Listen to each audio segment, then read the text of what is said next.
деген жазушысы менен Мұхтар Шаханов екеуі ағалы-інілі болып, өкіл аға, өкіл іні болып, қатты араласқан ғой өздері.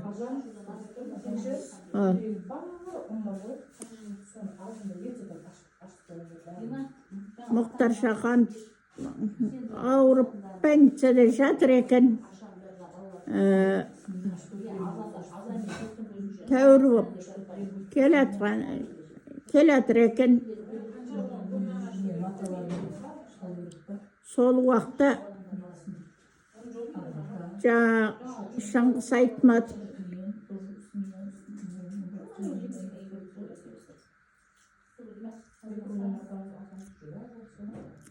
шетелде жүрген ба?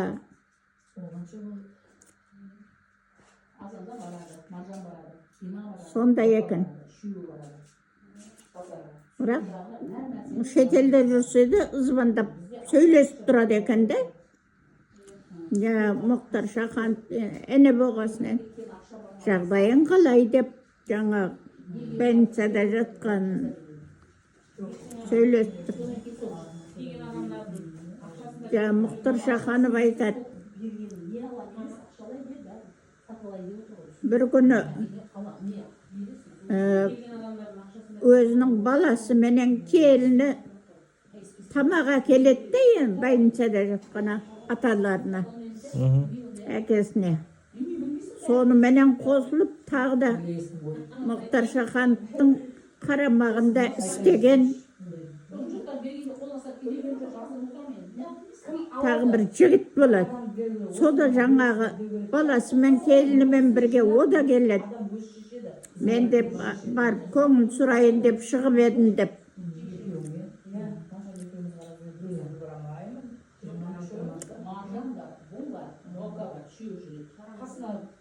Солар келіп есіктен кіріп жаңа амандасады ғой енді.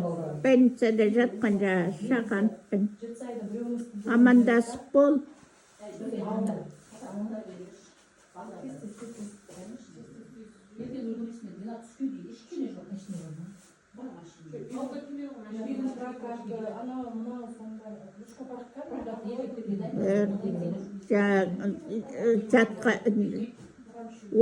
Отырған несі? Скамейка ма әлде?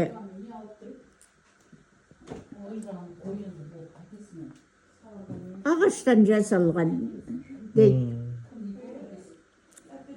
Жаңағыларымен амандасып болып, өзі күнде отырып жүрген нәрсесі ғой.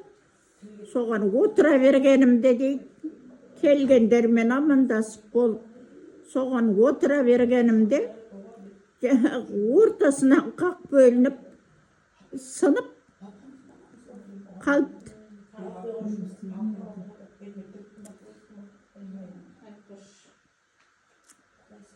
Бұныс нес?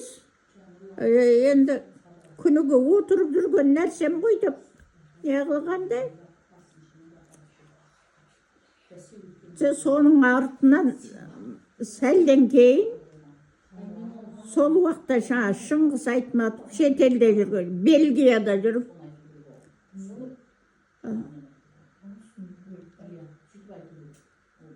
қайтыс болды деп хабар кеп қапты да.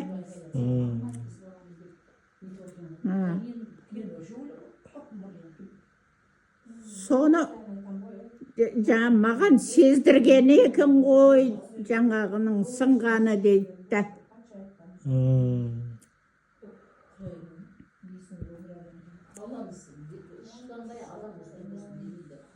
Әйтпесе неге сол уақытқа дөп келді ол деп сөйтеді. Сол айтқандай ақ менің ойыма да ағаштың шатысыны барман қарай құлағаны бізге білдірген екен ғой деп ойлап отыр. Атаңның кетке білдірген екен ғой деп кетеді.